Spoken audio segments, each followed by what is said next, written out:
I moved to the town in October. The job wasn't anything special. A manufacturing company on the edge of town needed a maintenance supervisor. And after spending most of my life in larger cities, the idea of somewhere quiet actually sounded appealing. The town had a population of just over 3,000 people. There was a diner, a gas station, a grocery store, and a handful of small businesses cluttered around a four-way intersection that passed for downtown. Within a week, I started recognizing the same people everywhere I went.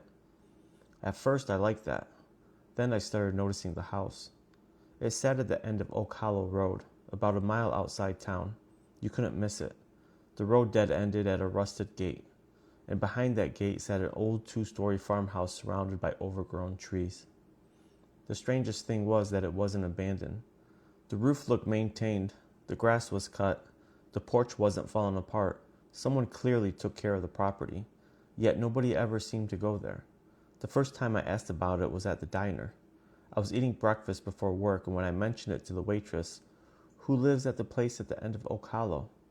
The woman stopped pouring coffee, only for a second. Then she smiled. "Nobody you need to worry about." I laughed. That's not really an answer. She just shrugged and walked away. At the time, I thought she was joking. But over the next few weeks, I asked several other people. Every conversation ended the same way. Either they changed the subject or gave vague answers. One older guy at the hardware store simply said, "Best to leave that place alone." Then he walked away before I could ask anything else. The whole thing became a running mystery in my mind, not an obsession, just one of those little things you think about when you're bored. Then one night I saw lights inside. I was driving home from work later than usual. It was after 10, and Oak Hollow Road happened to be on the quickest route back to my apartment. As I passed the property, I noticed a warm yellow glow coming from the upstairs windows. That immediately caught my attention, because every local I had spoken to acted like nobody lived there. Yet someone had the light on. I slowed down. For maybe 5 seconds, I stared at the house through the trees. Then I noticed movement. Someone crossed in front of the window. The figure disappeared almost immediately. But it was definitely a person. I remember smiling to myself. Mystery solved. Somebody lives there. The next morning, I mentioned it at work. One of the older mechanics looked up from his coffee. "What house?" "The house on Oak Hollow." His expression changed. Not dramatically, just enough for me to notice. "You were out there at night?" "Yeah." He stared at me for a moment. Then he said something strange. "Did you stop?" I shook my head. "No." "Good." That was it. He refused to elaborate. The longer I lived there, the stranger the situation became. Every few weeks I'd see signs that someone occupied the property. Lights, fresh tire tracks, a truck parked near the barn. But nobody in town ever acknowledged it. It was like everybody had agreed not to talk about that place. Then winter arrived, and that's when things got weird. One Saturday afternoon, I was helping a coworker move some equipment. We ended up driving past the property. As we approached the gate, he suddenly became quiet. I noticed him looking towards the house. Then he said, "Pull over." I did. We sat there for several seconds. Finally, he pointed towards the second floor. "Did you see that?" I followed his finger. One of the upstairs windows was open. Standing behind it was a woman. She wasn't doing anything unusual, just standing there, watching the road. I couldn't make out her age or features, only that she seemed completely motionless. My coworker immediately looked away. "Let's go." I laughed. "What is everybody so afraid of?" He didn't answer. For the first time since moving there, I felt genuinely uncomfortable. Not because of the woman, because of everyone else's reaction. People weren't acting curious. They were acting scared. A few days later, I finally got part of an answer. It came from the town librarian. She was probably in her 70s and seemed less interested in keeping secrets than everyone else. When I asked about the house, she sighed. Then she asked, "How long have you lived here?" "About 4 months." She nodded slowly. "Then nobody told you?" "Told me what?" She leaned closer. The family that lived there disappeared. That got my attention immediately. According to her, nearly 20 years earlier, a family of 4 had owned the property. One day they were simply gone. No moving trucks, no goodbye, no explanation. The house sat empty for years afterward.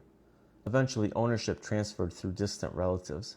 Then somebody started maintaining it again, but nobody ever seemed to know who. People claim they've seen lights for years, she said. People claim they've seen people too. I asked who lived there now. She shook her head. Nobody knows. The answer irritated me more than anything. How could nobody know? This wasn't a city. This was a small town. Everybody knew everybody. Or so I thought. That night I drove back to Oak Hollow Road. Not because I was brave, because I was curious. I parked near the end of the road and watched the property from a distance. The house sat dark and silent. For almost an hour, nothing happened. Then a light came on upstairs. My heart immediately started pounding. A few seconds later, another light appeared. Then another. One room after another. Like somebody was moving through the house. I watched carefully. Eventually, I saw a figure across one of the windows. Then another. Then another. At first, I thought it was multiple people. Then I realized something. The movements were identical. The same pace, same shape, same height. Whoever was inside seemed to be walking in circles through the house, over and over again. The realization made my skin crawl. I left shortly afterward. The next morning, Oak Hollow Road was blocked by police vehicles, state police, county sheriff, several unmarked cars. The entire area was shut down. News spread quickly. Apparently, somebody had finally entered the property. What investigators discovered was never fully released publicly. But over the next few weeks, bits and pieces leaked out. The house had been occupied, not by a family, not by multiple people. One person, an elderly woman. She had apparently inherited the property years earlier and lived there almost entirely isolated from the outside world. The lights, the figures, the sightings, all of it had been her. The reason nobody knew her because she rarely left. Groceries were delivered, bills were paid automatically. Most of the town had simply stopped asking questions years ago. Eventually, rumors replaced facts, and rumors became local legends. But the part that stayed with me wasn't the woman. It was what one deputy reportedly said after leaving the house. According to someone who overheard him, the woman had photographs covering nearly every wall in the home, thousands of them, pictures of the town, pictures of the businesses, of the roads, pictures of people, decades worth, including photographs taken long after everyone believed the house was empty. I don't know if that's true. Maybe it's just another rumor. Small towns are full of them. But every time I think about that place, I remember the woman standing perfectly still behind the upstairs window, watching the road, watching the town, while everyone spent 20 years pretending she wasn't there. And sometimes I wonder whether the townspeople were avoiding the house because they were afraid of what was inside, or because they know exactly what was inside and didn't want anyone asking questions.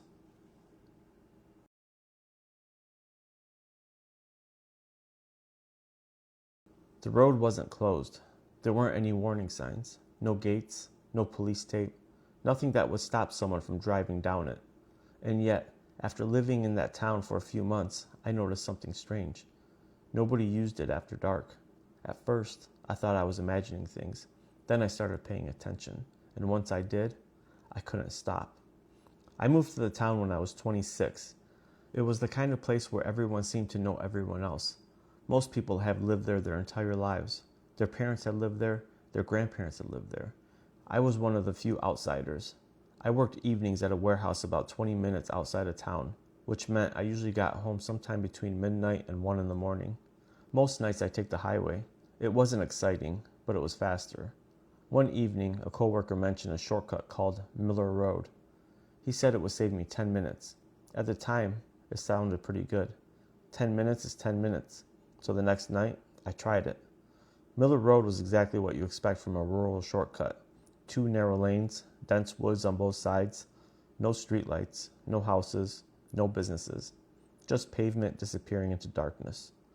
The road stretched for nearly 6 miles before reconnecting with the highway near town.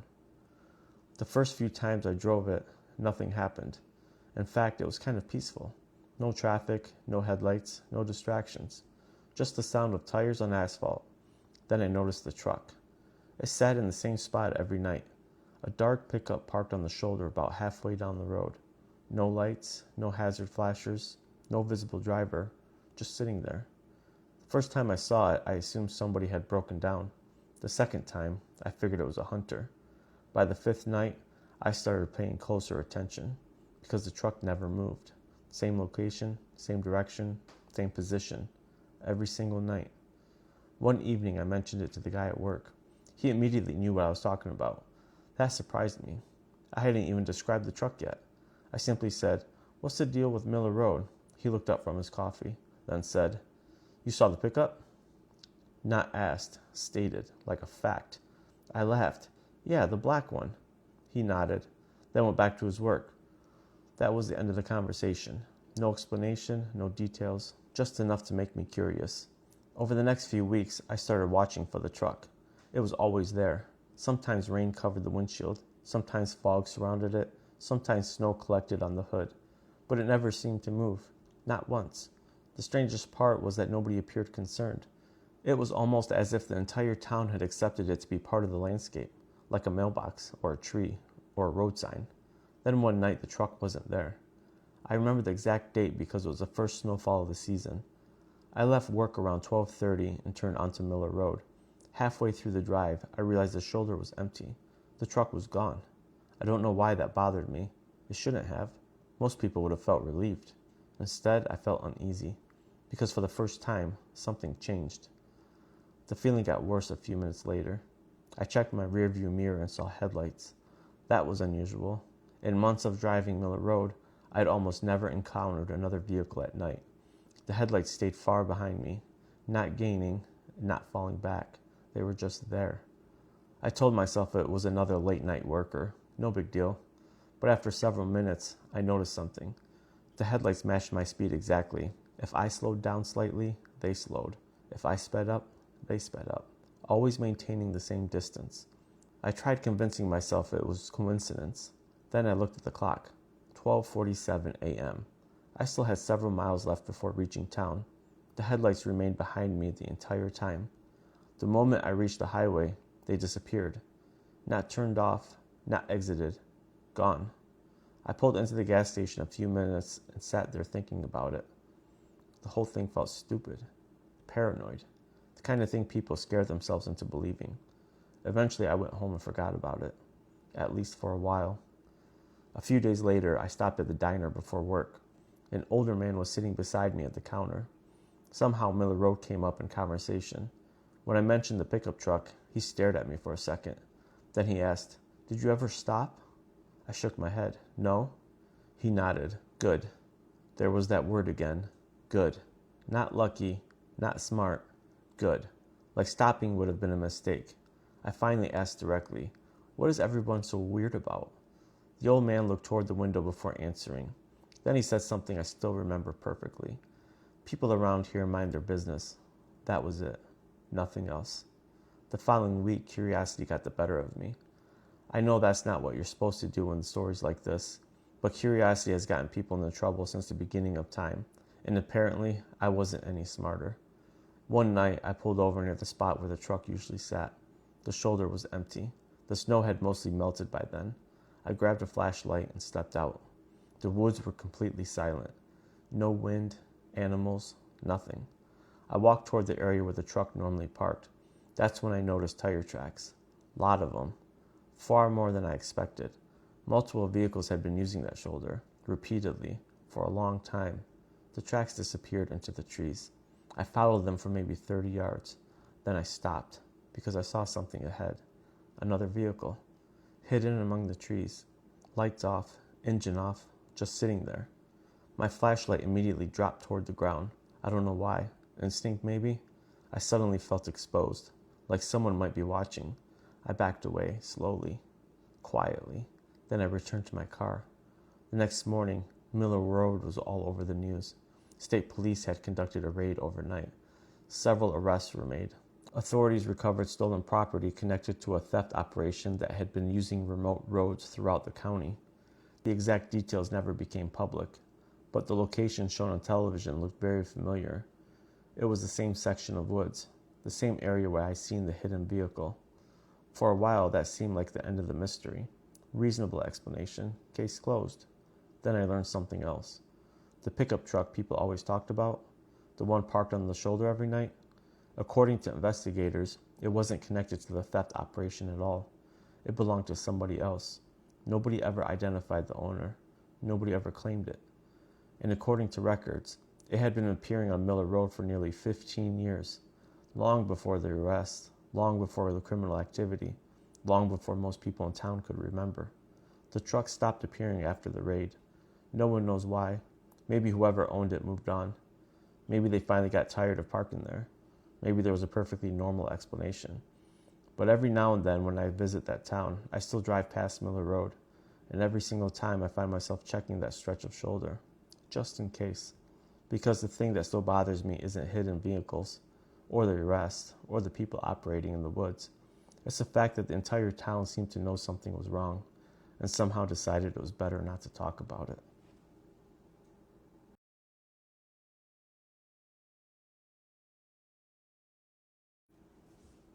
The first time I saw the house, it looked completely normal.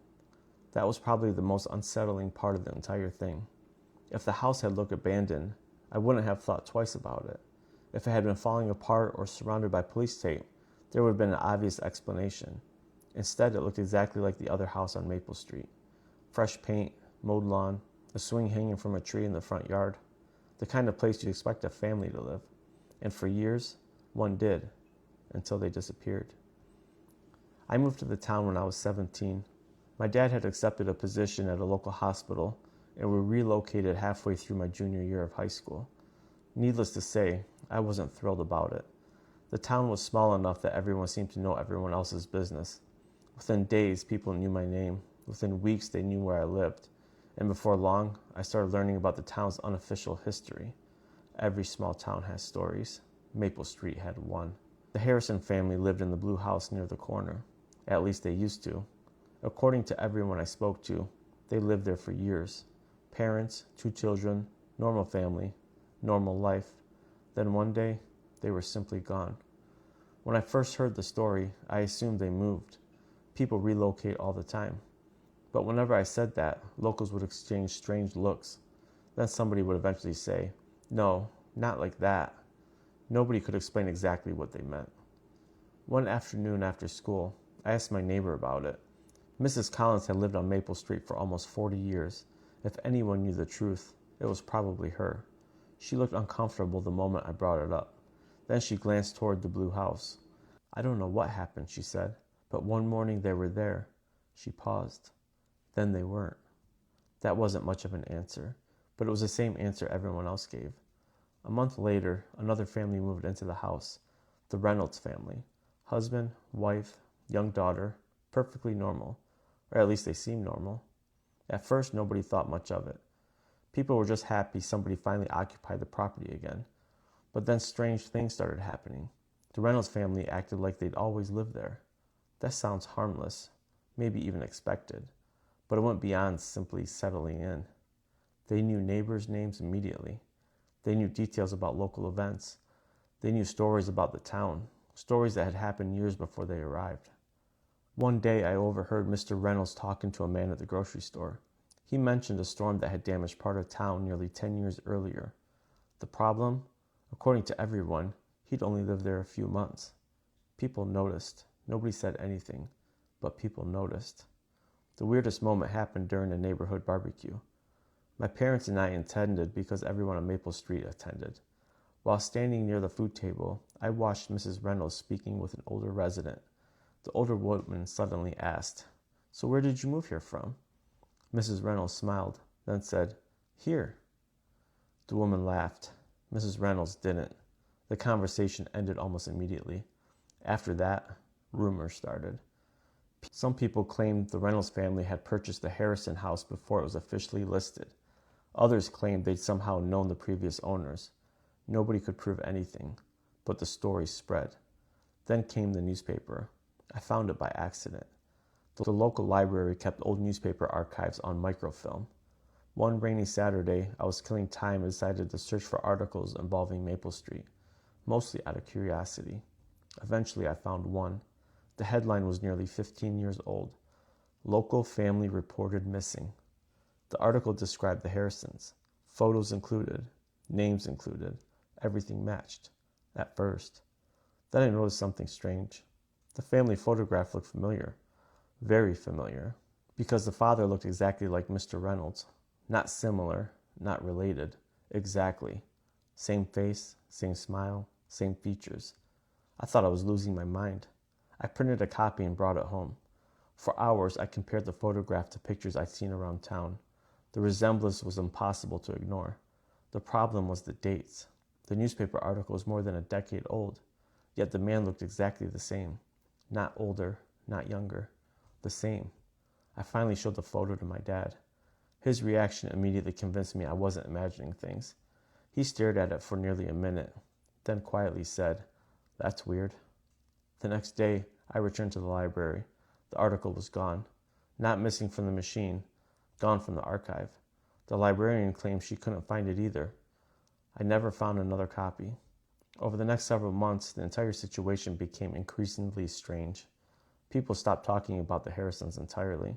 The Reynolds family had become fixtures of the neighborhood. Life moved on. Eventually I graduated, then college happened, then work. Years passed. I almost forgot about Maple Street until last summer. I was visiting family and decided to drive through my old neighborhood. Most of it looked exactly the same. Then I reached the blue house and immediately felt my stomach drop because the Reynolds family was gone. A moving truck sat in the driveway. Workers carried boxes inside. A new family was moving in. The same thing happened again. I pulled over and watched for several minutes. Eventually, one of the movers walked outside. I asked if the previous owners had relocated. He shrugged, not sure. Then he said something that still bothers me. House was already empty when we got here. I drove away shortly afterward. A few weeks later, I called Mrs. Collins. She still lived on Maple Street, still watched everything from her front porch. I asked about the new family. She was quiet for a moment. Then she said, "They seem nice." I laughed. "Where'd they move from?" Another pause. Then she answered, "I don't think anybody knows." To this day, I have no explanation. Maybe there were records I never found. Maybe there was some perfectly reasonable misunderstanding. Maybe the old newspaper photograph wasn't what I thought it was. But every now and then I think about the blue house, about the families who seem to appear out of nowhere, and the ones who disappear just as suddenly. Because the strangest thing about small towns isn't the secrets people tell. It's the secrets everyone agrees not to talk about.